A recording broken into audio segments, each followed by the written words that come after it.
Hello and welcome to Lecture 2 on Module 4 of Marketing Research, MKT 322. And as you know, Module 4 deals with the data collection for marketing research. In Lecture 1, we talked about questionnaire form and design, how a questionnaire is formed, what is the definition of a questionnaire, then what are the objectives of a questionnaire, and the process, the 10 steps in the questionnaire making process. We talked about all the 10 steps, as you can see the slides here. And today in the lecture 2 on module 4, we are going to discuss sampling design and procedure. So what is sampling?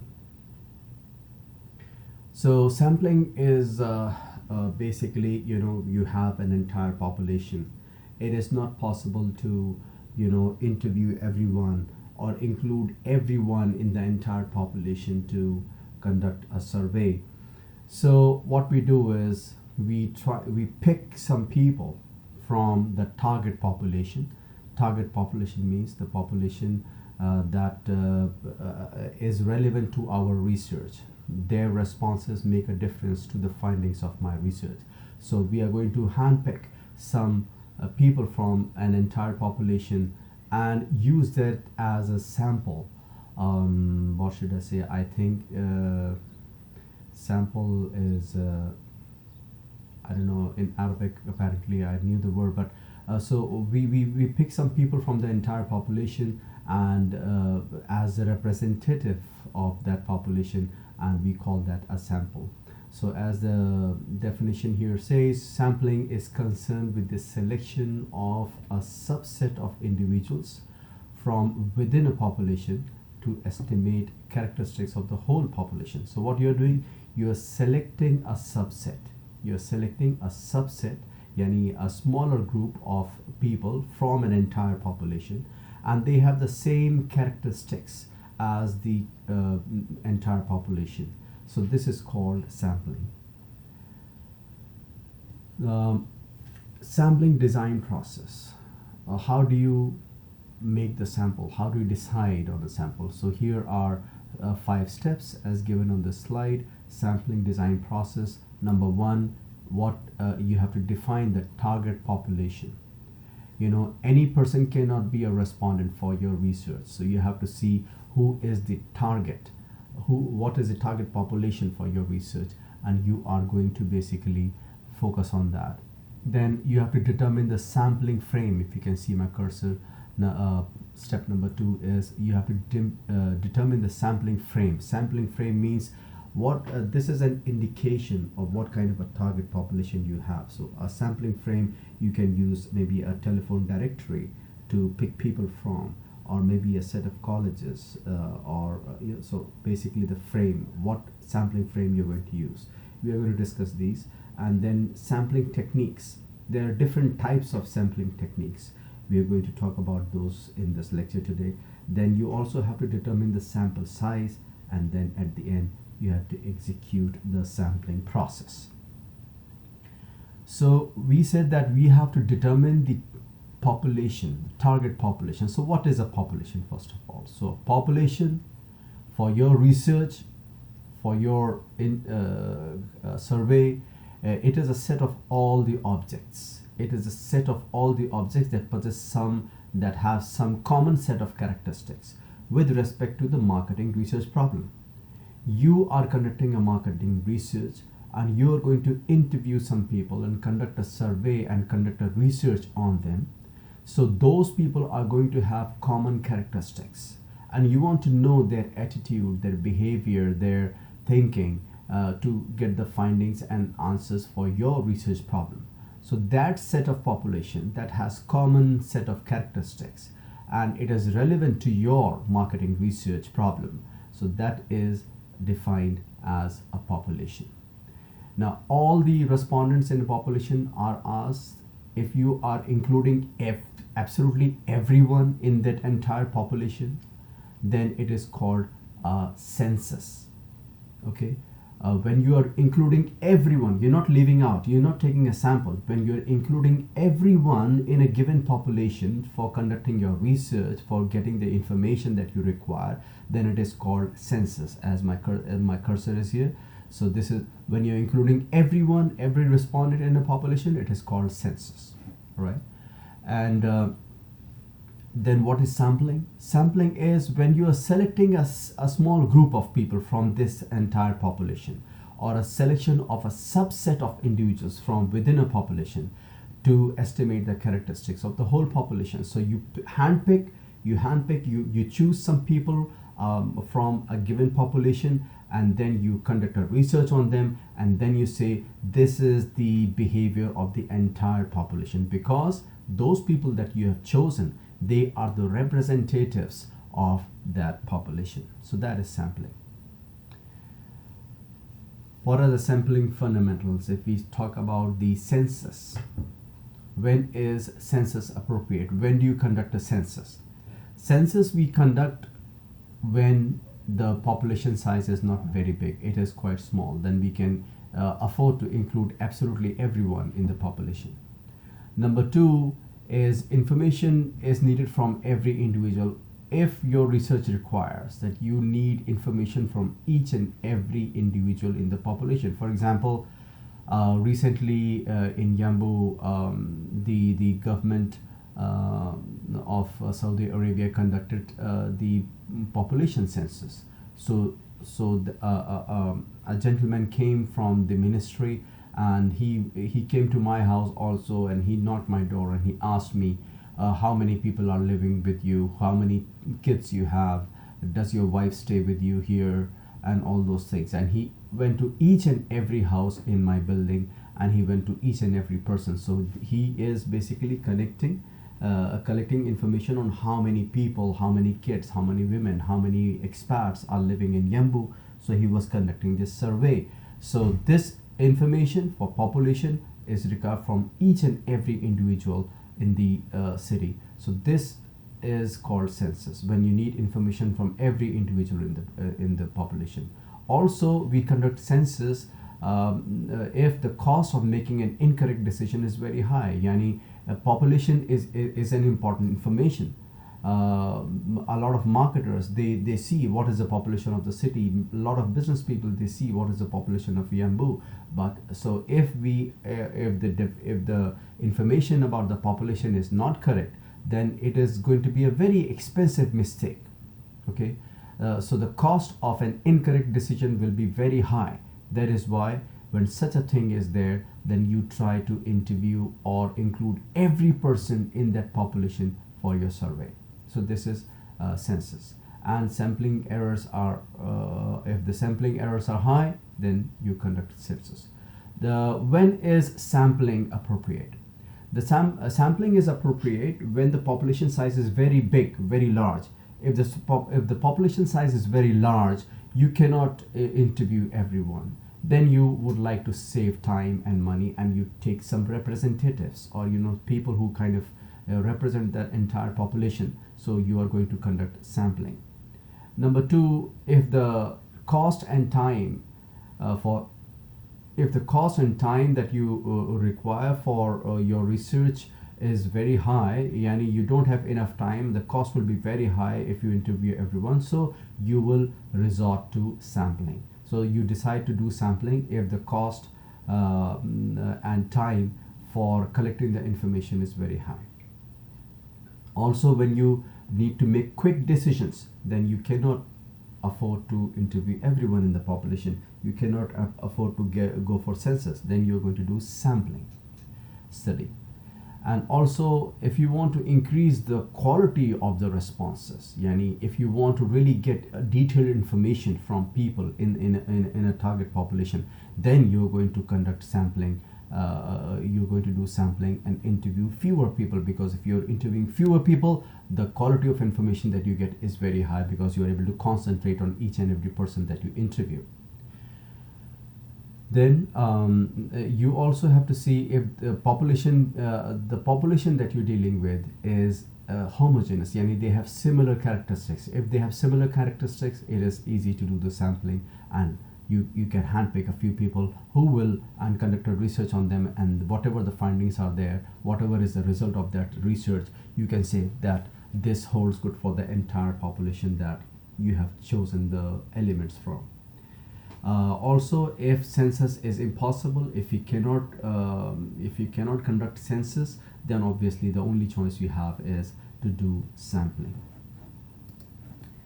Let's go to the next slide, which talks about target population. So what is a target population? For example, anyone is selling toys. So all the people in Yambu who have children in their homes, they will be a target population for this kind of a research, right? If you're conducting a research on a toy store, a store that is selling toys, then who will be the target population for this store? So in Yambu, all the households, all the homes, all the houses that have children living in them, they will be your target population. So how do you determine the target population? So first of all, your research objectives should be very clear, and you will try to see all the alternatives. For example, if you're looking at the middle class, then you are going to see mid-price homeowners, and also people who go to such shopping malls where mid-income people go, not very rich, not very poor. Also, you have to know your market. How can you know your market? You can use secondary data or previous studies. Okay, for example, if you have a shopping center, if you have a restaurant in a shopping center, for example, in the food court we have say Roma Way or Saba. So they can consider an area or a radius of 3 miles around Banda, and that will be their target population.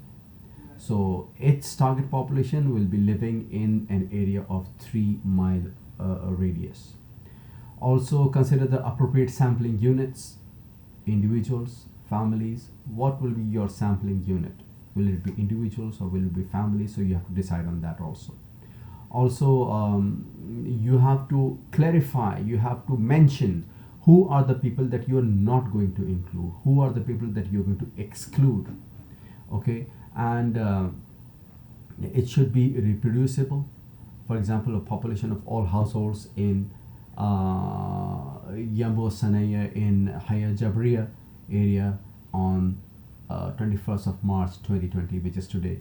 So yani, when you are deciding a target population, you should be able to access it, you should be able to survey it, you should be able to interview people from that target population.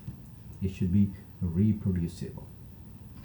Alright, now we come to a very important topic in this lecture, which is classification of sampling techniques.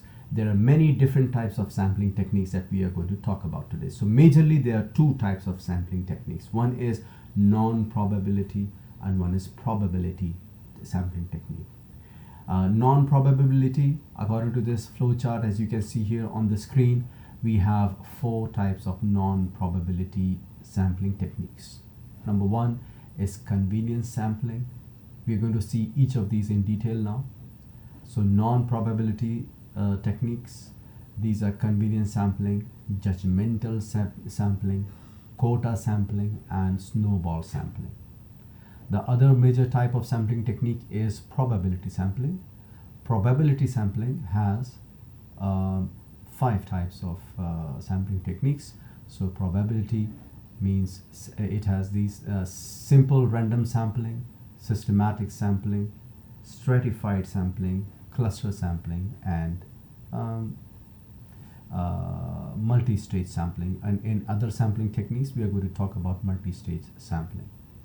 So as you can see here, broadly there are 2 main types of sampling techniques: non-probability and probability. Non-probability means you are deliberately choosing. There is no probability in this. And probability sampling is when you're going for random sampling. We are going to see this in more detail.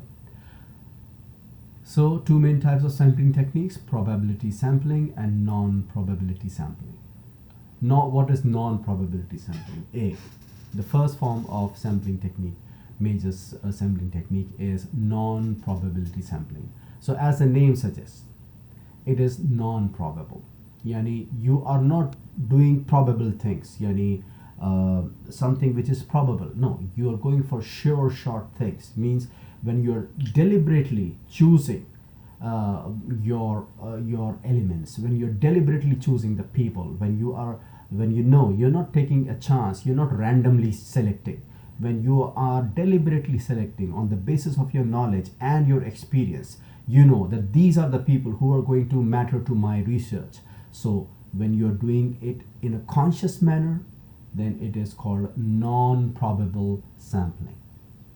So what are the different types of non-probable sampling? Number one is convenience sampling. Convenience, and is something which is easy to do. Sampling. So here you can see on the screen, this is a group of people, group of target population, and from this target population, you are handpicking some people at your convenience. Okay, you are picking people at your convenience from the target sampling. So convenience sampling is basically attempts to obtain sample of convenient elements. For example, yani often represent respondents are selected because they happen to be there in the right place at the right time.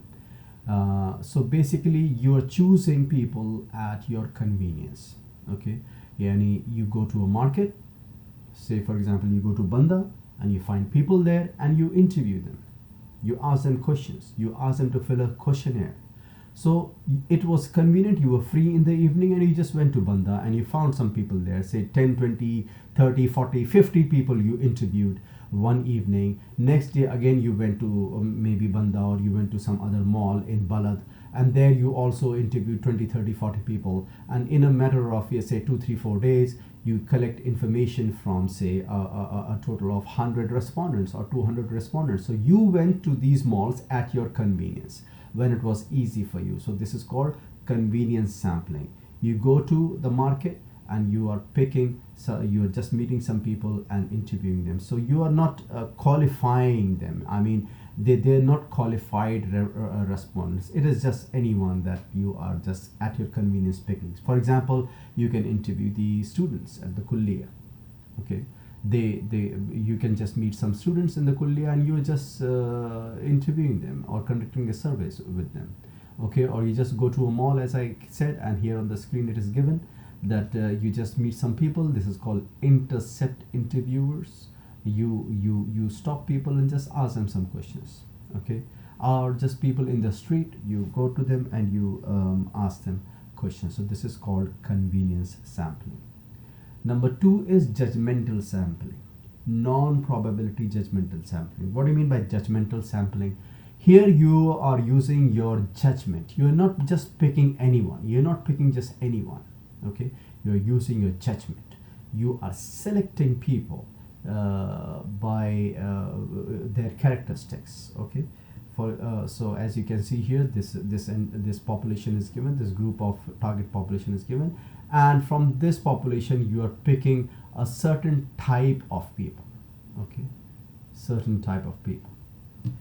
So judgmental sampling, it is a form of convenience sampling in which the population elements are selected based on the judgment of the researcher. So the researcher decides, I'm going to interview these people.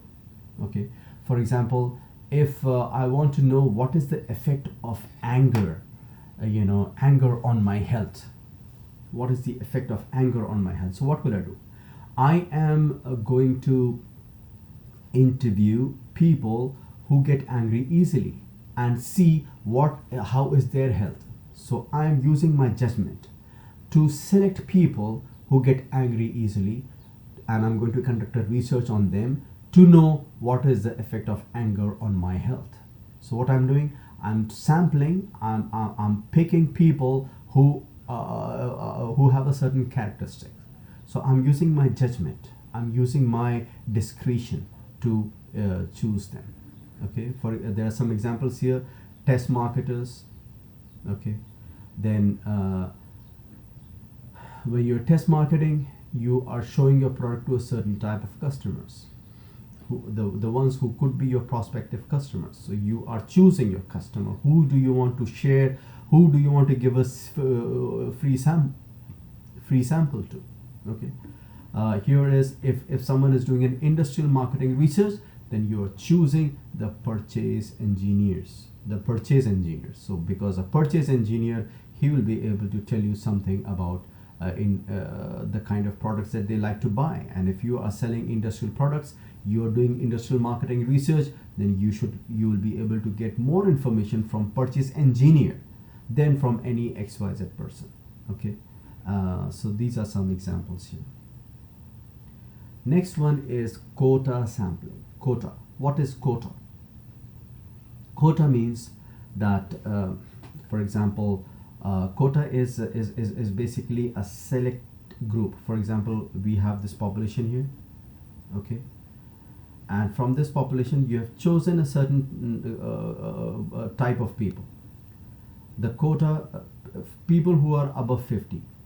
Okay, for example, in Saudi Arabia, we are having Saudization now. Saudization means every company should have a certain number of Saudi employees. You cannot just keep hiring expats, ajnabi. So the hukuma has given a quota yani limit to for expats, and it is said that any company which does not have a certain percentage of Saudis as their employees will not be given certain benefits. Okay, so quota is basically when you are when you're choosing a certain category of people and giving them some benefits, or you are doing that. For example, even in the West, when they are giving immigration to people, they say we cannot accept more than, say, 100,000 people from India every year, or more than 50,000 people from India every year. We cannot expect. So the quota for Indians to become Canadians every year is 50,000. So this is a quota. Okay.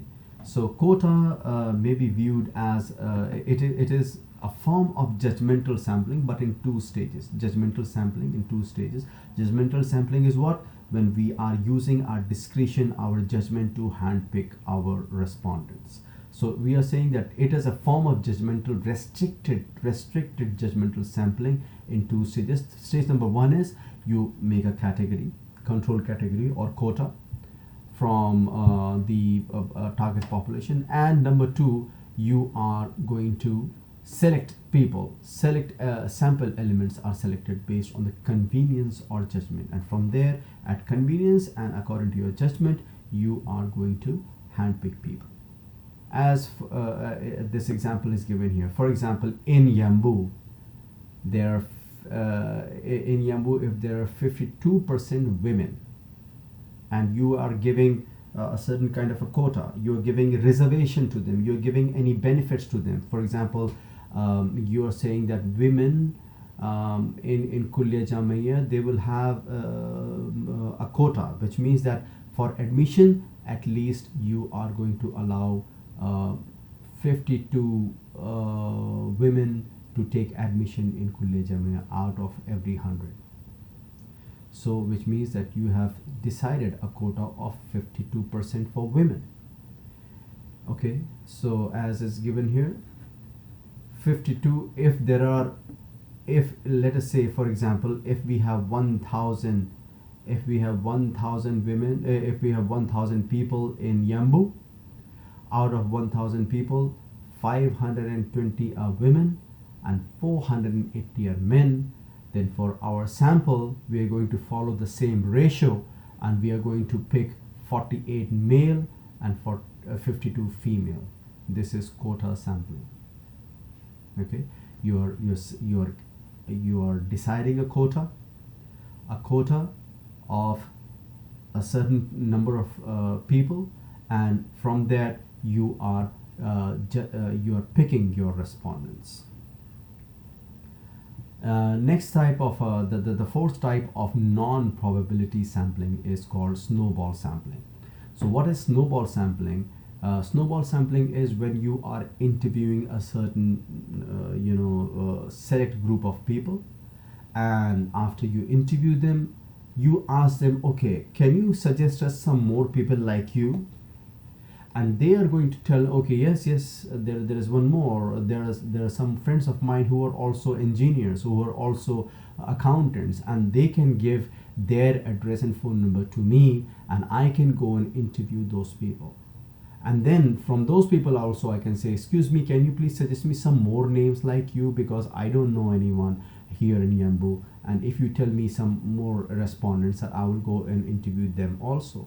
So this is called a snowball, yani rolling. It is going from one group to the other, to third group and fourth group, and every group is referring me to similar types of response. So this is called the fourth type of sampling, non-probability sampling, which is called snowball sampling. So this was about non-probability sampling. Let me go back to that slide. As you can see here, non-probability sampling is of four types. One is convenience sampling, judgmental sampling, quota sampling, and snowball sampling. So non-probability sampling is finished. Now we are going to go to the second major type of sampling technique, which is probability sampling. All right. So what is probability sampling? Probability sampling is when you are ready to do things randomly. In non-probability, you are using your discretion, judgment, quota, or convenience sampling. You are hand-picking people at your convenience, or on the basis of your judgment, or on the basis of a quota. But here, you're doing things randomly. You're not doing things in a deliberate manner using your knowledge and experience. Probability sampling, here you are choosing samples randomly from a population. For example, a dice, this is a picture of a dice on your screen. In grade 10, you must have studied probability in mathematics. So what is the probability of getting 1 when you're throwing the dice? When you're throwing the dice, when you shake the dice and you throw it, then what is the probability that 1 will come? The answer is 1 by 6. That in 6 times there is a probability that once, at least once, maybe the 1 will come. So this is a probability.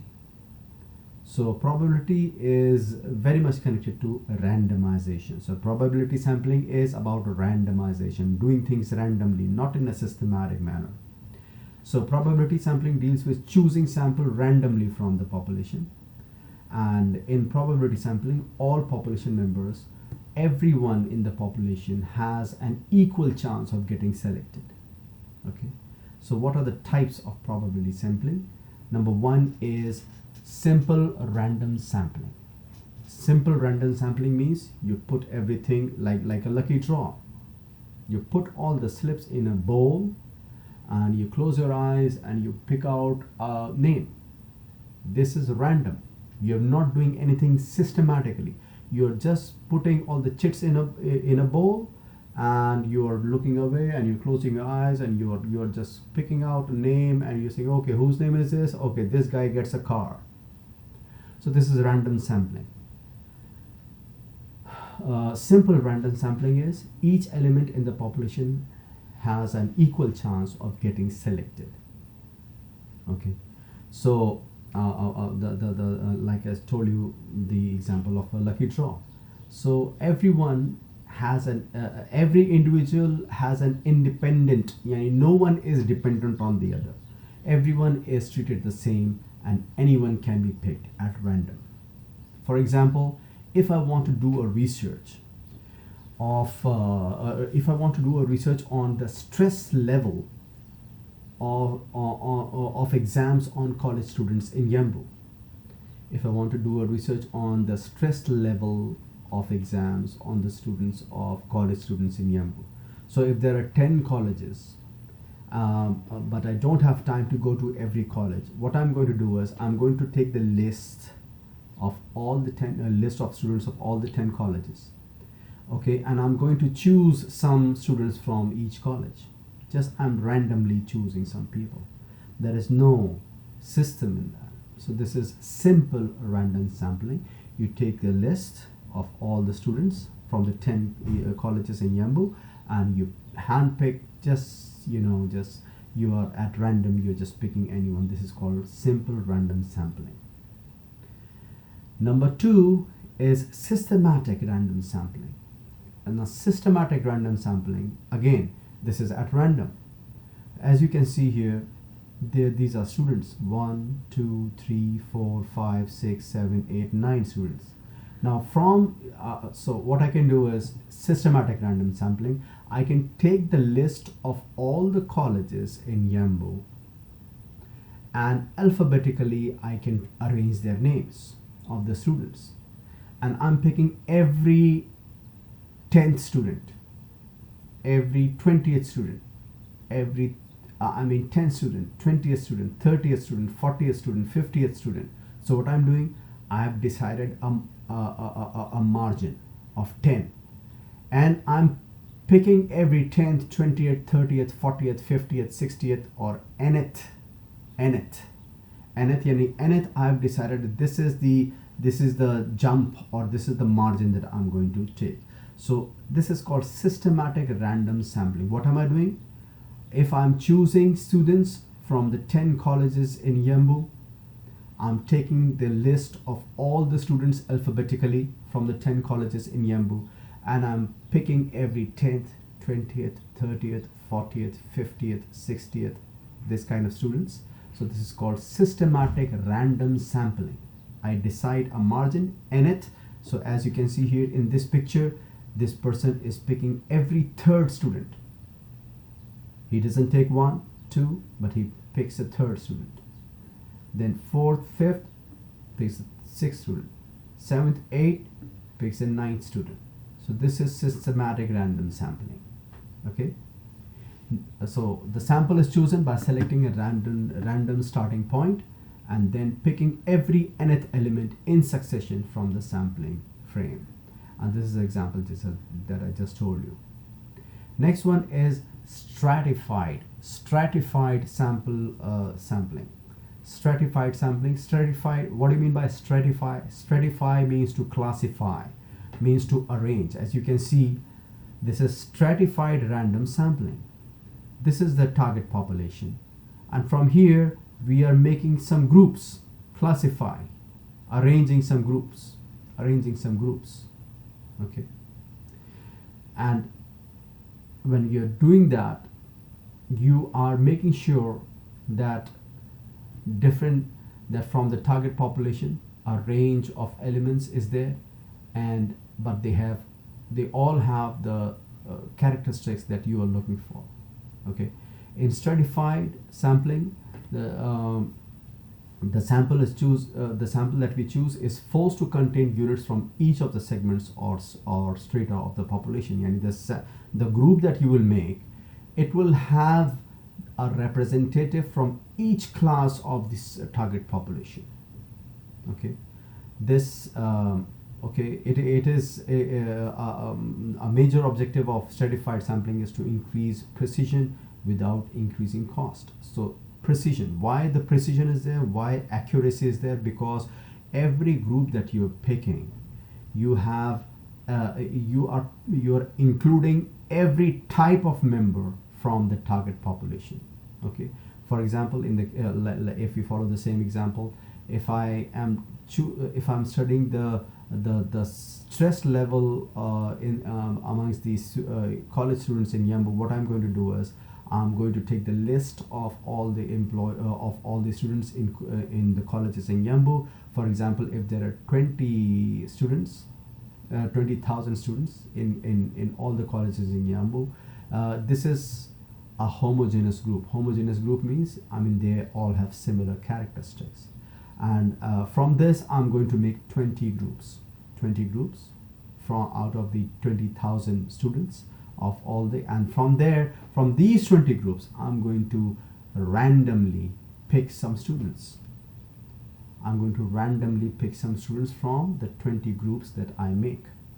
So this is called stratified sampling. Why stratified sampling? Because stratified means classify. You are classifying the different groups, and from these groups you are picking at random some elements, and you're conducting your research on those elements or respondents.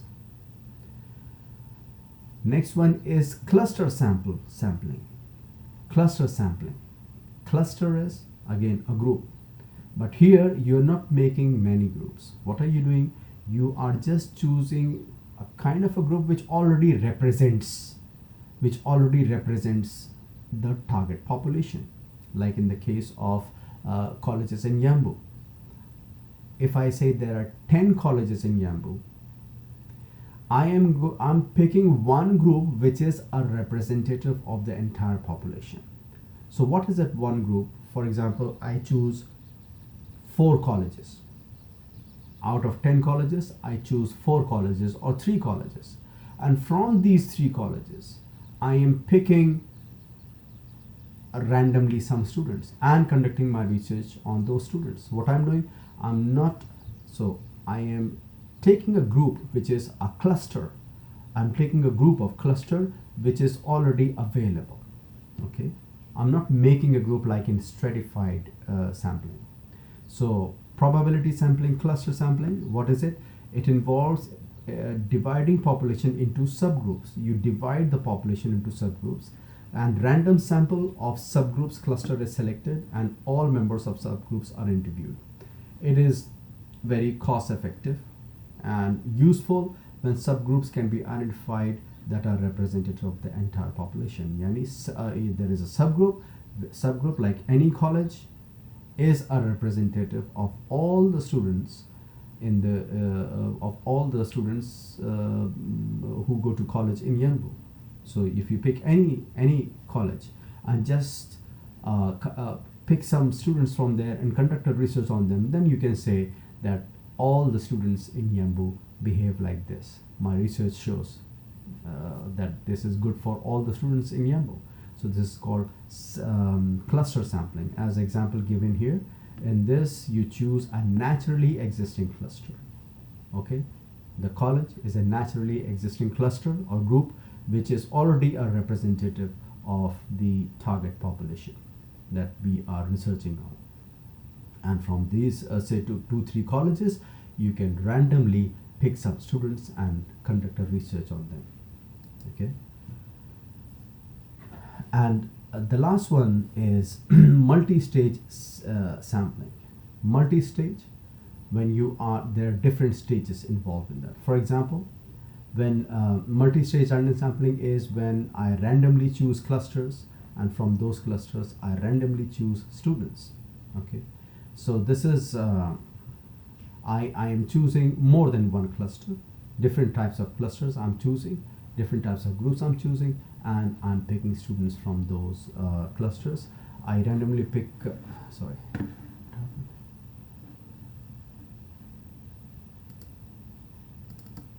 just a minute.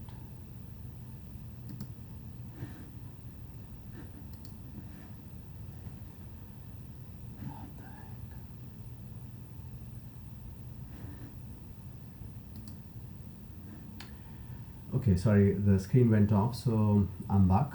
So I randomly pick 4 colleges, and from those colleges also I randomly pick students. In cluster sampling, I'm picking one cluster, and in random sampling, in cluster sampling, I'm picking one representative group. So out of 10 colleges, I'm picking one college and randomly picking students to conduct research on them. That is cluster sampling. Now, multi-stage sampling, random sampling, is when I'm picking not one cluster, but I'm picking more clusters, say 2, 3, 4 colleges, and from those 3, 4 colleges, number one, I'm doing multiple stages. Stage number 1, I'm choosing clusters, 1, 2, 3, 4 colleges out of 10, and then I'm second stage is I'm randomly picking students from these clusters. So this is a multiple stage sampling where I'm interviewing students. Okay. Now, another important topic in this lecture, in this module, is sampling error. Sometimes we see a sampling error. When does a sampling error happen? when there is a conflict in what your research says and what actually exists. For example, I am conducting a research on people who are into jobs and the people who have their own businesses. Okay, and I see and I want to know whether people who are doing jobs, are they happy, or the people who are doing business are more happy. Now I conduct my research and I see my research says that people who are doing jobs, they are more happy, for whatever reasons. So my research shows that people who are doing jobs, they are more happy. But in actuality, if you see, everyone wants to do business. It seems that people who are doing business, they are more happy. So there is a conflict in the findings of my research and what the actual reality is. So when this happens, this is called a sampling error. How you can reduce the sampling error? By varying the sample size, which means that if your sample size is small, the possibility of error is high. So, and if your sample size is large, is big, the possibility of sampling error is less. So this is what? This is inversely proportional. Large sample size, the error will be less. And small sample size, the sampling error will be higher.